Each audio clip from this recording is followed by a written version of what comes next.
வணக்கம் முத்துக்குமார். நம்ம தமிழ்ஷாட் சேனலை சப்ஸ்கிரைப் பண்ணுற அனைவருக்கும் என்னுடைய மனமார்ந்த நன்றி. எல்லாரும் டிஸ்க்ளைமர் பார்த்துக்கோங்க. நம்ம சேனலில் கொடுக்குற அனைத்து தகவல்களும் ஒன்லி ஃபார் எஜுகேஷனல் பர்பஸ். இதில் எதுவும் ரெக்கமெண்டேஷன்ஸ் கிடையாது. ஸோ நான் வந்து செபி ரெஜிஸ்டர்ட் அனலிஸ்ட் இல்லை. Before investing consult your financial advisor. இப்போ வந்து இன்றைக்கி மார்க்கெட்டில் என்ன நடந்திருக்கு அப்படின்றத வந்து இப்போ நம்ம பார்த்துருவோம். முக்கியமான அப்டேட்ஸ் வந்து இன்றைக்கி போய்கிட்டு இருக்கு. அதனால் அதை ஃபஸ்ட்டு வேகமாக அதை வந்து நான் கொடுத்துட்றேன்.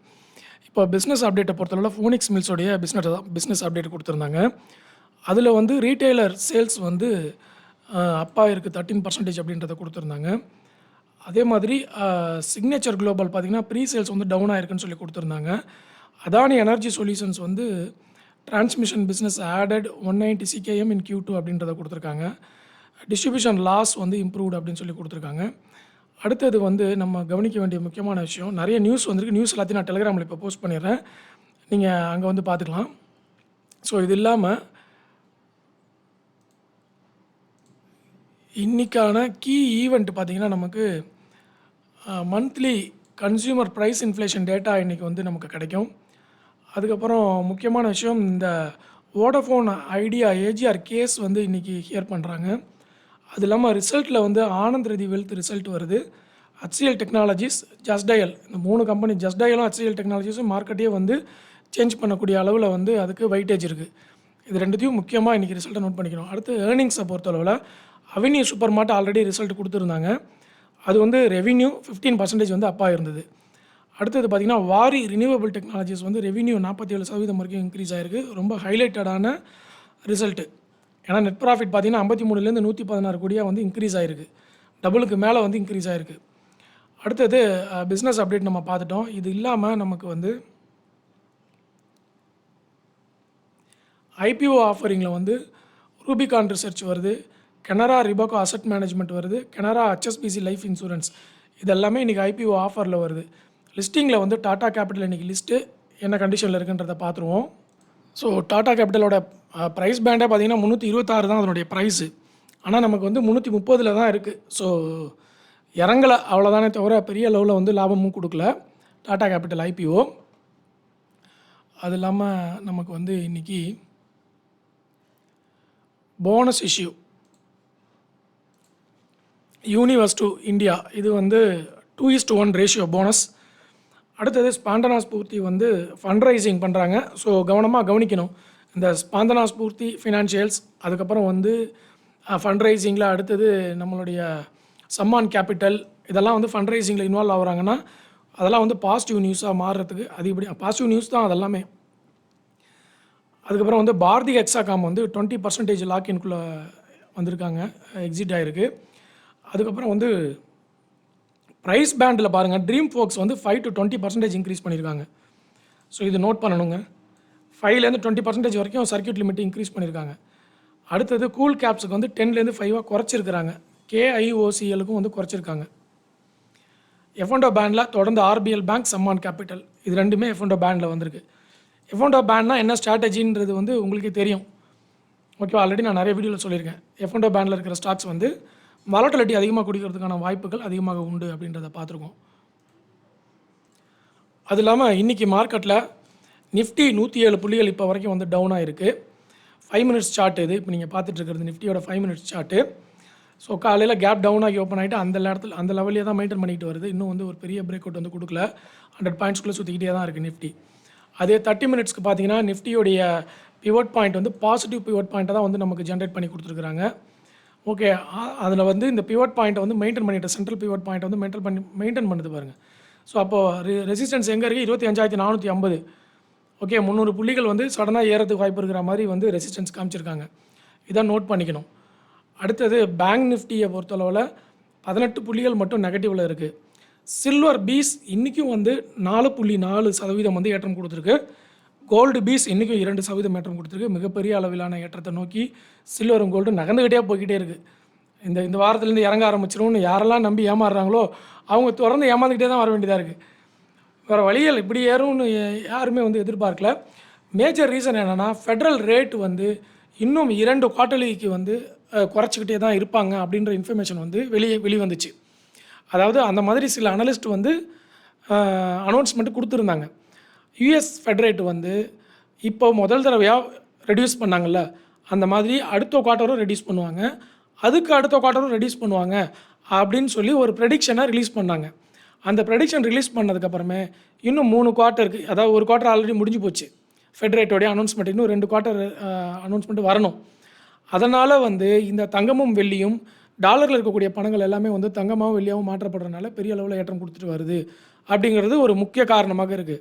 அதன்படி பார்க்கும் பொழுது இன்னும் 2 குவார்ட்டர்லிக்கு நம்ம தங்கம் வந்து சஸ்டெயின் பண்ணி இப்படி தான் போகும் அப்படின்ற மாதிரி ஒரு எக்ஸ்பெக்டேஷன்.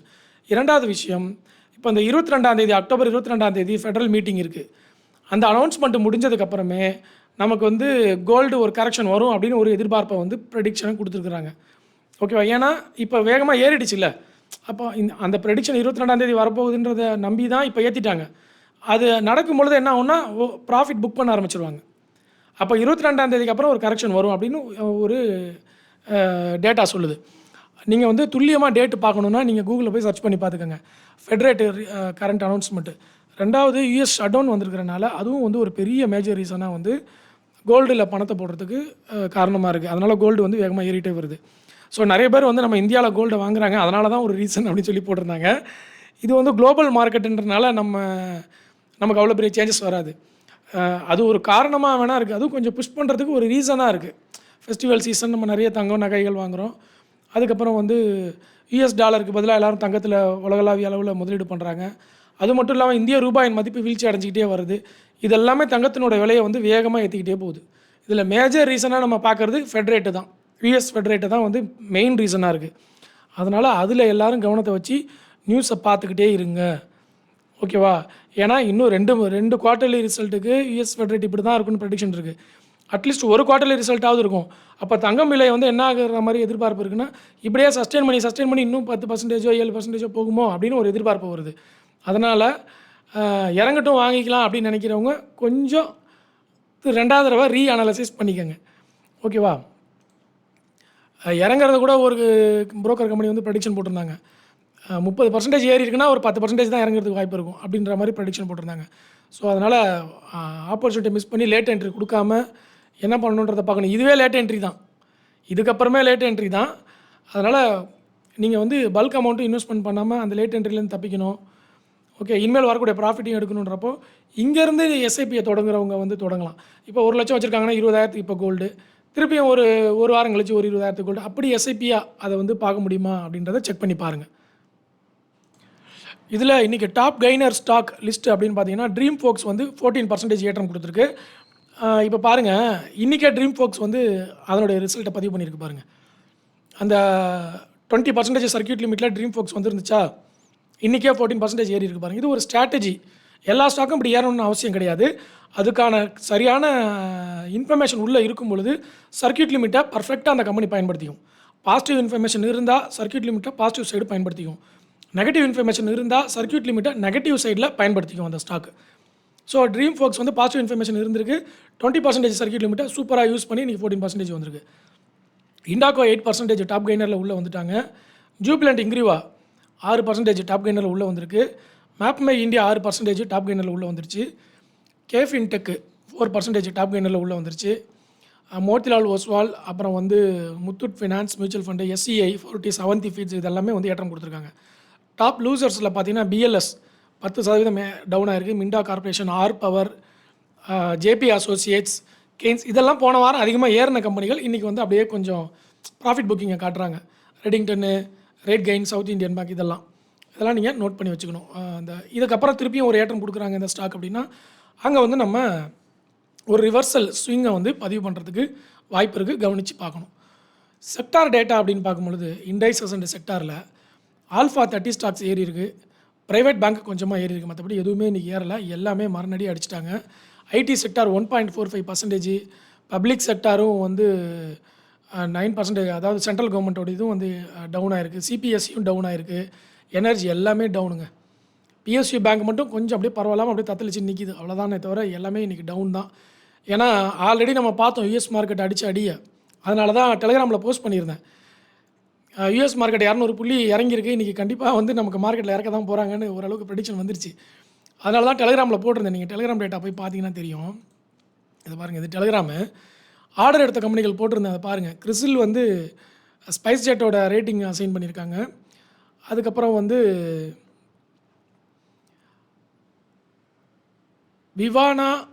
விவியானா பவர்டெக் வந்து 1000 கோடிக்கு மார்க்கெட் கேபிட்டல் இருக்குது. ஆர்டர் வந்து 2448 கோடிக்கு ஆர்டர் வின் பண்ணியிருக்காங்க. ஸோ ஹைலைட்டடான ஆர்டராக இருக்குது, கவனிக்கணும். அதுக்கப்புறம் பார்த்தீங்கன்னா ஆர்டர் எடுத்த கம்பெனிகளில் HCC வந்து 204 கோடிக்கான ஆர்டர் எடுத்திருக்காங்க. கண்டிப்பாக கவனிக்கணும். கேம்ஸ் வந்து ஸ்டாக் ஸ்பிளிட்டுக்கு போர்டு அப்ரூவல் கொடுத்துருக்கு 1:5. ஓகே, கேம்ஸில் அப்ரூவல் கொடுத்துருக்காங்க. அதுக்கப்புறம் பார்த்தீங்கன்னா வெல்ஸ்பன் என்டர்பிரைசஸ் வந்து ஒரு கான்ட்ராக்ட்டுக்கு 10,000 கோடி ரூபா கான்ட்ராக்ட்டுங்க. நல்ல ஹைலைட்டடான நியூஸ் இது. லோயஸ்ட் பிடராக இருக்காங்க. ஸோ கவனிக்கணும், வெல்ஸ்பன் இண்டஸ்ட்ரீஸ்க்கு அப்போ 10,000 கோடிக்கான ஆர்டர் வரதுக்கு வாய்ப்பு காமிச்சிருக்கிறாங்க. இது பார்த்தீங்கன்னா கிஃப்ட் நிஃப்டி 197 புள்ளிகள் டவுனில் இருந்தது. அதை தான் வந்து போட்டிருந்தேன். அதை பார்க்கும்போதே நம்ம புரிஞ்சிட்டு இருக்கலாம் ஓகே அப்படின்ட்டு. அது இல்லாமல் முக்கியமான நியூஸ் பாருங்கள், ஃபெடரல் ஸ்பீக்கருக்கு அக்டோபர் 14 அதுக்கப்புறம் வந்து அக்டோபர் 22 நினைக்கிறேன், அதையும் வந்து டேட்டா காமிச்சிருங்க. ஃபெடரல் அனௌன்ஸ்மெண்ட் வருது.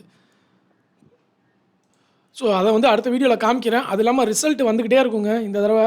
ஏன்னா ரிசல்ட் சீசன் கரெக்டாக ஸ்டார்ட் ஆகிடுச்சு இல்லையா. டிசிஎஸ் ரிசல்ட்டு 3 நாள் முன்னாடி கொடுத்துட்டாங்க, 9 அந்த ரிசல்ட்டில் டிசிஎஸும் வந்து பெரிய அளவில் ரியாக்ட் ஆகலை. ஓகே, ஆனால் பாசிட்டிவாக தான் எல்லாமே கொடுத்துருக்குறாங்க டிசிஎஸ் அவங்க கொடுத்துருக்க ரிசல்ட்டை பொறுத்தளவில். இன்னும் இன்றைக்கெலாம் வந்து ரிசல்ட் வர ஆரம்பிச்சிடும். ஸோ இன்றைக்கி ஈவினிங் ரிசல்ட் டேட்டாவும் போடுறேன், பிஸ்னஸ் அப்டேட் டேட்டாவும் நிறைய வரும். நம்ம இன்னும் நேரோ ரேஞ்ச் ஸ்டாக்ஸே பார்க்கல இந்த மாதம், அதையும் வந்து இன்றைக்கி பார்த்துருவோம். தொடர்ந்து வீடியோவை பாருங்கள், நிறைய ஹைலைட்டடான நியூஸ் வந்து வந்துக்கிட்டே இருக்குது. ஓகே, நம்ம வீடியோஸ் வந்து பயனுள்ளதாக இருக்குது, பிடிச்சிருக்கு அப்படின்னா கமெண்ட்டு லைக் பண்ணிவிடுங்க. நீங்கள் சொல்ல வேண்டிய விஷயத்தை வந்து கமெண்ட்டில் பதிவு பண்ணிவிடுங்க. ஸ்டாக் மார்க்கெட்டில் என்ன கற்றுக்கிட்டு இருக்கீங்க, என்ன நீங்கள் மக்களுக்கு சொல்லணும், எது ஆர்டர் எடுத்துருக்குறாங்க அப்படின்ற டேட்டாலாம் வந்து சொல்லுங்கள். ஆனால் டிப்ஸ் ரெக்கமெண்டேஷன்ஸ் போடாதீங்க. அதே மாதிரி டிமேட் அக்கௌண்ட் ஓப்பன் பண்ணாதவங்க இருந்தீங்கன்னா என்னுடைய ரெஃபரல் லிங்க் வந்து டிஸ்கிரிப்ஷனில் கொடுத்துருக்கேன். அதை வந்து நீங்கள் பயன்படுத்தி அக்கௌண்ட் ஓப்பன் பண்ணிக்கலாம். டிமேட் அக்கௌண்ட் ஓப்பன் பண்ணுறதுனால இவருக்கு என்ன லாபம் அப்படின்னு உங்களுக்கு தோணும். ஒன்றும் இல்லைங்க, உங்களுக்கு வந்து 20 ரூபா சார்ஜஸ் போடுறாங்க இல்லையா, அதில் 2 ரூபா வந்து எனக்கு கொடுத்துருவாங்க, அவ்வளோதான். ஓகே, அதில் ஒரு சின்ன பெனிஃபிட் கிடைக்கும். அதனால தான் டிமேட் அக்கௌண்ட் ரெஃபரல் வந்து கொடுக்குறது, வேறு எதுனாலையும் கிடையாது. நமக்கு சப்போர்ட் பண்ண விருப்பம் இருக்கிறவங்க என்னோட ரெஃபரல் லிங்கை பயன்படுத்தி நீங்கள் வந்து டிமேட் அக்கௌண்ட் ஓப்பன் பண்ணிக்கலாம். ஓகே, ரொம்ப நன்றி. அடுத்த வீடியோவில் வந்து நம்ம பார்ப்போம். நிறைய அப்டேட்ஸ் வந்துகிட்டே இருக்குது. நான் நிறைய டேட்டா கலெக்ட் பண்ணி வச்சுருக்கிறேன், ஒன்று தான் வந்து கொடுத்துக்கிட்டே இருக்கேன். நன்றி, வணக்கம்.